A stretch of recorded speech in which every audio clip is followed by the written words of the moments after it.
Urgence! Nous avons besoin de partager les richesses et de partager le temps de travail.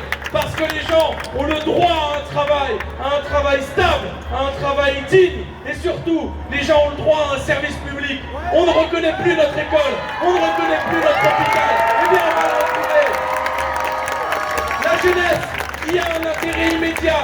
Parce que notre génération est profondément féministe par les jeunes militantes féministes. Et je veux leur rendre un hommage et un remerciement et donner tout mon soutien à Madame Pellicot qui nous parle avec une force, qui nous rappelle qu'une révolution qui s'est accomplie sans la révolution féministe est une révolution qui a oublié la moitié de la population. Il faut d'urgence, que la société prenne les choses en main et nous ne cesserons pas d'avoir des agresseurs sexuels tant que l'école ne se sera pas mise à éduquer les hommes, parce que c'est bien de là que vient le problème. Oui, il faut éduquer les hommes. Notre génération, il y a un intérêt immédiat, car nous avons toutes et tous des connaissances, des amis et surtout un respect profond pour les histoires de l'immigration, qui sont aussi les histoires de la colonisation.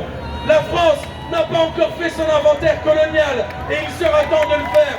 Mais je le dis ici solennellement, il n'y a pas de Françaises et de Français de papier.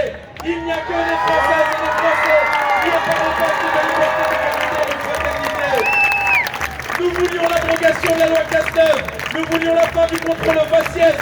Nous avons un ministre encore pire que Gérald Darmanin. Eh bien, comme l'abject Darmanin, nous le ferons dégager et M. Retailleau démissionnera.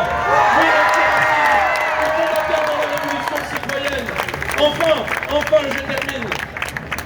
Aujourd'hui, grâce à des batailles qui ont duré depuis des siècles, nous avons la liberté d'aimer qui l'on veut, la liberté de définir son propre genre. Il n'est pas possible que dans ce gouvernement, nous ayons des personnes qui aient voté contre la population. Parce que la liberté d'aimer, la liberté de définir son genre est une liberté fondamentale qui devrait être inscrite dans la Constitution, et j'en termine là. Oui, la 5e République est à bout de souffle, et ça tombe bien, nous n'en voulons plus.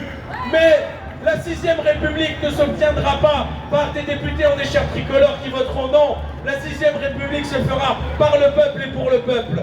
En haut, on ne peut plus. En bas, on ne veut plus. Voilà le début de la révolution citoyenne qui s'avance. Si les élections ne servent à rien, si les manifestations ne servent plus à rien, alors il ne nous reste que la révolution citoyenne. Mes chers camarades, allons-y. Tant que nous ne serons pas respectés, tant que la République ne sera pas respectée, tant que les femmes ne seront pas respectées, tant que nos concitoyennes et concitoyens racisés ne seront pas respectés, tant que les travailleuses et les travailleurs ne seront pas respectés, tant que les personnes LGBT ne seront pas respectées, bref, tant que la liberté, l'égalité et la fraternité ne seront pas respectées, nous n'avons qu'un chemin, la révolution citoyenne qui commence et qui s'amorce avec nous aujourd'hui.